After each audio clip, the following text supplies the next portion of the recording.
Hello my dear friends, you're in the Military Summary channel, and today we will discuss the situation in Ukraine on the 18th of October of 2024.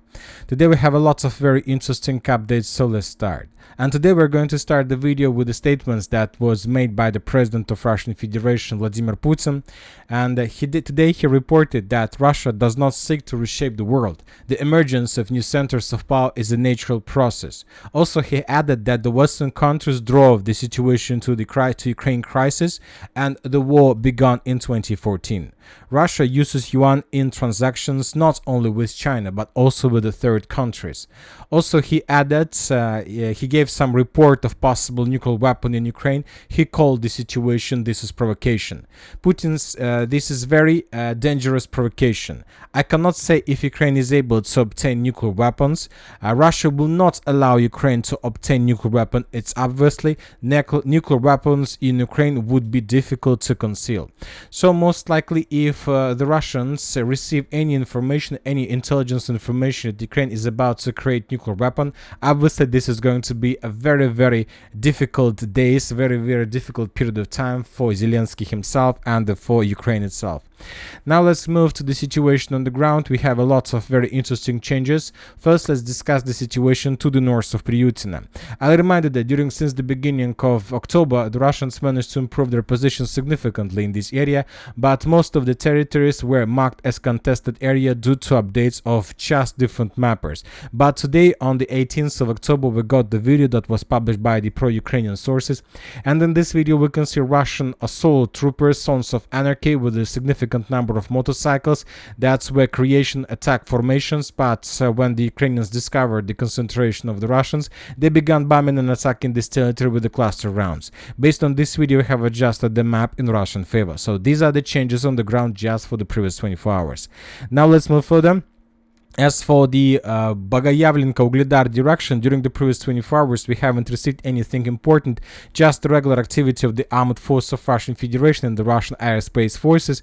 The Russians were bombing, the Russians continue bombing the village of Bogoyavlenka, preparing the foothold before Russian further offensive operation. The most important updates from this direction is coming from the area of Kruhliakivka.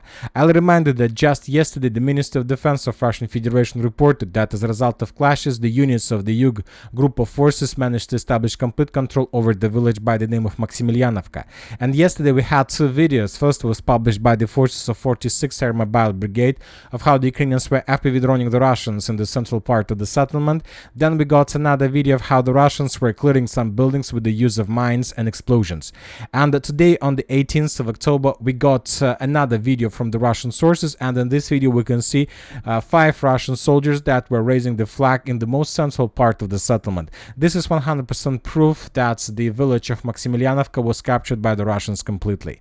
And today, this morning, on the 18th of October, we got additional video from pro-Russian sources, from pro-Ukrainian sources, sorry, and this video shows how the Ukrainians were trying to repel Russian attacks. This is just a regular video from the Ukrainian side, but with a few exceptions. This is just a regular video of how the Ukrainians were FPV droning the Russian vehicles, Russian tanks that were attacking the positions of the armed forces of Ukraine on the line between Kruhliakivka and Maximilianivka. The Russians, as usually, were using the significant number of armored vehicles, personal carriers, and lots of infantry. The Ukrainians, from their side, used the significant number of FPV drones, so lots of vehicles were damaged and destroyed. And there are a lot of episodes, as you can see, and some of these episodes we managed to geolocate. At least 3 FPV drone strikes took place along N15 road. 1 FPV drone attack took place exactly in this area. 2 more took place exactly in this area. Based on these 3 geolocations, we came to the conclusion that most likely the Russians managed to establish complete control over the N15 road, over the part between the village of Marinka, Georgievka and Maximilianivka itself. And based on this video, we have adjusted the map in Russian favor. So these are the changes on the ground for the previous 24 hours. So the Russians yesterday just reported about complete control over the city of Maximilianivka, and today we have additional progress along N15 road. And now it's a very interesting and very important question how the Russians are going to move further. Because some military experts are saying that the Russians are going to move from the village of Ostrivska and from the settlement of Maximilianivka right in the direction of Kruhliakivka. So this is going to be like a straight line offensive operation with the purpose Russians to break through the Ukrainian defense belt and to dig into the street fightings for a very long period of time. We're talking about these roads of attack. Once again, some military experts are saying that the Russians are going to do something like this.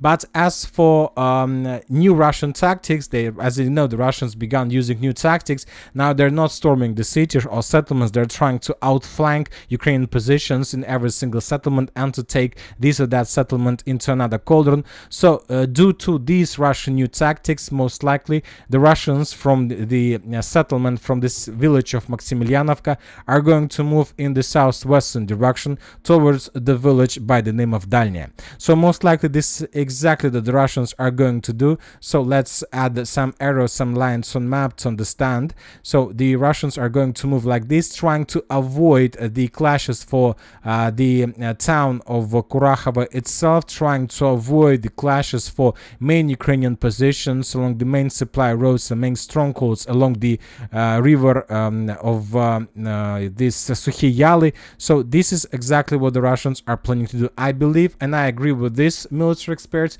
that thinks that the Russians are going to move this way, because if the Russians are able to take under control all these positions, first of all, the Russians will be able to cut the road of 510 between the town of Kruhliakivka and the village of Uspienovka, which will lead to complete collapse of logistics of the armed forces of Ukraine between the villages of Novoukrainka, Bogoyavlenka, Yelizavetovka, Katerinovka, and all these settlements. Furthermore, from these positions, the Russians will be able to establish complete fire control over the N15 road between the village of Dachny and Kruhliakivka itself. And if the Russians are able to do this, then they will be able to take not just Kruhliakivka in encirclement, but also the significant number of settlements to the north of the Kruhliakivka water reservoir. So, of course, we'll see what is going to be next, but I'll remind you that the Russians have just 2 weeks ahead. Then the going to be very difficult situation with weather. There are going to be a lot of rain. The quality of the ground is going to be very poor, and the Russians most likely won't be able to use their tanks, vehicles to move through the field. So they just have 2 weeks to make this breakthrough. So let's see whether the Russians are able to do this or not. If they can do this, is going to be the complete disaster and complete defeat, not just of the city of Kruhliakivka, but of the entire South Donetsk direction. Now let's move further and let's discuss a very difficult situation of the armed forces of Ukraine in the city of Selydove. During the previous 24 hours, the Russians managed to improve their positions to the west of Tsukurina. That was stated by pro-Ukrainian mappers Deep State, and the Russians managed to improve their positions along the railways. And this information was provided by the different neutral mappers. The Russians improved their positions and physically cut the road between the city of Selydove and the town of Kruhliakivka. That was obviously significant progress of the armed forces of Russian Federation, but later some pro-Russian sources reported that the Russians managed to move even further in the northwestern direction and to cut physically the road between Vishneva and the city of Selydove. Summarizing everything, this approximately the area of Russian control by the end of the 18th of October. Obviously, this is the significant progress of the armed forces of Russian Federation, because if this information is correct, then the Russians by these attacks managed to cut 2 of 3 supply roads, last supply roads that Ukrainians in the city of Selydove have. We're talking about the southern road, we are talking about the western road, the road between Selydove and Vishneva, and of course Ukrainians have just 1 road left for their purposes, for supply purposes, and this is the road between Selydove itself and the city of Pokrovsk that goes from the southeast to the northwest. But as for this, the last and the third road, we can make a conclusion that most likely the Russians are planning and are going to take under control this road, and most likely this is going to happen in the very near future. We're not talking about days, maybe in 1 or 2 weeks this road would be cut by the Russians as well. And if this happens, this is going to be the significant, the biggest problem for the Ukrainians ever since the beginning of the special military operation. As for the city itself, there is a very big and huge garrison of Ukrainian forces on the territory of the settlement. The Ukrainians are trying to counterattack the Russians while they're moving, while they're trying to flank them. So the Russians decided to launch another offensive operation, and currently the Russians are storming the city of Selydove from the east and from the northeast. We're talking about these lines of attacks. The Russians are doing this to pin the Ukrainians down, to slow them down, and not to allow them to attract their attentions on the Russian outflanking operations. During during the previous 24 hours, we got just one video from this part of Selydove, right in the vicinity of the landfill and the mine of Karachenka. As a result of several FAB strikes, the Russians managed to destroy the residential area with a significant number of ammo depots. So most likely, maybe the Russians are going to enter the northeastern part of Selydove from this point. Now let's move further and let's talk about the Toretsk direction. During the previous 24 hours, we have a very small change on the ground, and this change was made based on the post that was published by pro-Ukrainian sources. And this photo that was made by different Ukrainian sources, we can see the building that was destroyed as a result of Ukrainian fire. Now let's move to the Chasiv Yar direction. We have a lot of changes on the ground. Basically, according to different mappers, after the Russians managed to break through the Ukrainian defense belt in the southern part of the east area, and when the Russians managed to raise their flag, after that the Russians were focused on improving their positions on flanks, to improve the bridgehead around, to expand the positions, and this is exactly what the changes are talking about. The Russians improved their positions in the northern direction, in the southwestern direction, and along Seversky Donetsk-Donbass Canal. So this is the situation in this area. On the other hand, the Russian artillery force and Russian aviation aerospace forces continue bombing and attacking the Ukrainian forces in the central part of the citadel, and this concentration of fire, of artillery and aviation fire in the central part of the Chasiv Yar citadel, tell us that most likely the Russians are very close to this area. If we continue receiving the same updates from this part of Chasiv Yar, this will mean that the Russians are about to begin the final battle for the city, and that we can start counting days. Now let's move further and let's talk about the southern Kupiansk direction, where we have also lots of very interesting updates. The Russians are saying that that currently there are very heavy clashes in the village of Tarskoye. The Ukrainians understand the value of this settlement. They understand that they can't allow the Russians to cut the main supply roads, so that's why they are sending more and more reinforcement. But the problem is that the Ukrainians don't have enough of forces for this, and the Russians, according to information we have, already taken under control several buildings.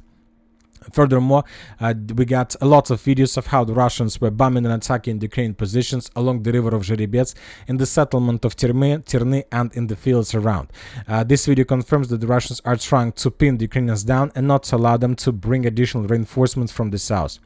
Now let's move further, and we have a very interesting updates from the northern Kupiansk direction, and the second or third day in a row we continue receiving geolocations and videos that confirm additional Russian progress. For example, this morning, first we got reports from different neutral mappers that the Russians managed to take under control the northern part of the village of Kruhliakivka. We're talking about this area. This territory was captured, and we have geolocation, we have map update.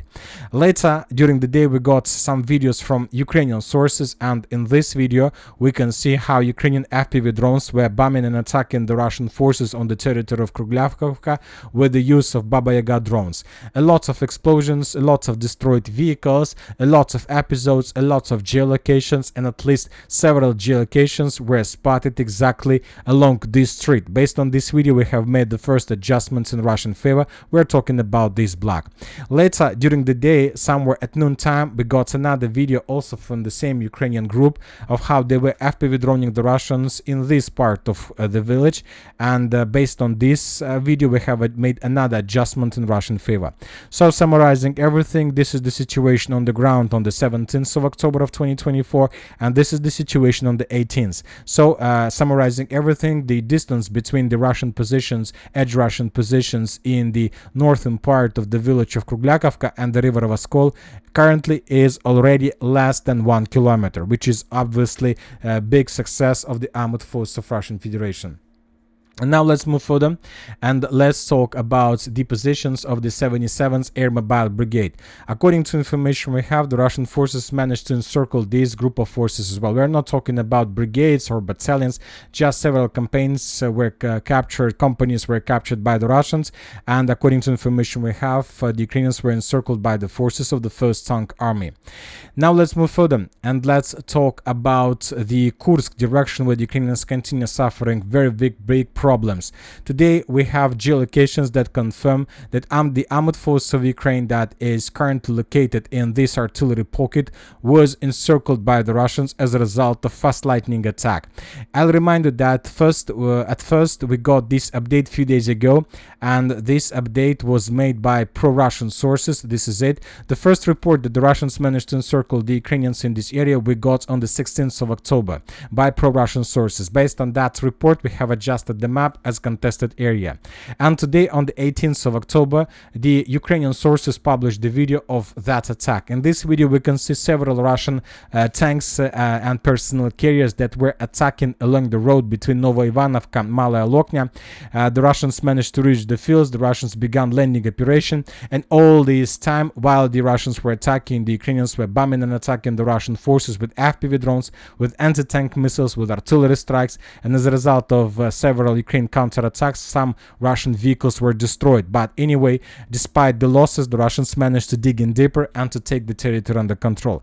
Based on this video, we have adjusted the map in Russian favor between the villages of Zelený Shlях, Novoivanovka, and the village of Malaya Loknya. We still don't have any information about the current status of the villages by the name of Leonidova and Alexandria, but most likely these two settlements were also captured by the Russians.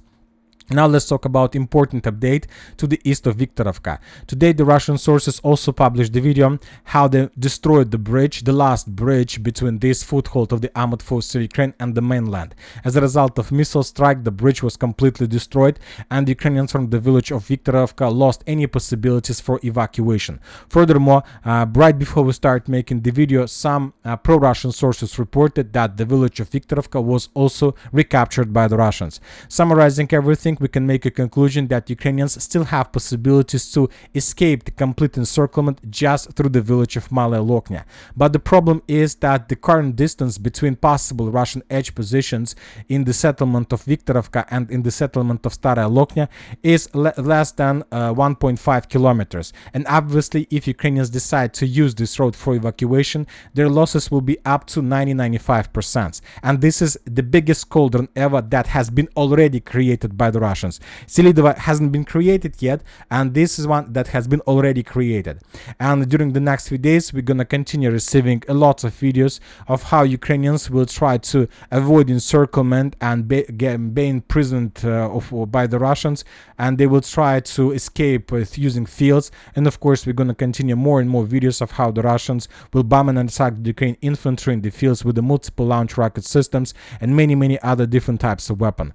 For example, today the Russian sources have already published the video of how they managed to ambush those Ukrainians who probably managed to break through the encirclement. In this video, we can see a huge group of Ukrainians that were running away from their positions without weapon almost, and how the Russians were bombing and attacking them with the multiple launch rocket systems to the south of Zelený Shlях. Obviously, in this area, we're going to see the same in the very near future. In the southern direction, we continue receiving updates from the village of Plokhovo. Today, some pro-Russian resources reported that as a result of clashes, the Russians managed to establish complete control over the village of Plokhovo and to force the Ukrainians to fall back from this side of the river by the name of Psol. So if this information is correct, the next target for the Russians is to attack in the direction of Guiva. If Ukrainians lose the village of Guiva, then we can start talking about the creation of the biggest cauldron ever since the beginning of the special military operation, and the Russians will try to encircle the entire city of Sudzha itself with a significant number of battalions and brigades of the armored forces of Ukraine inside of it. And that's it for today. Military Summary channel reminds to condemn any violence in the world. Thank you for watching. Subscribe to my channel, put your likes, join my Patreon, and have a good day. Bye bye.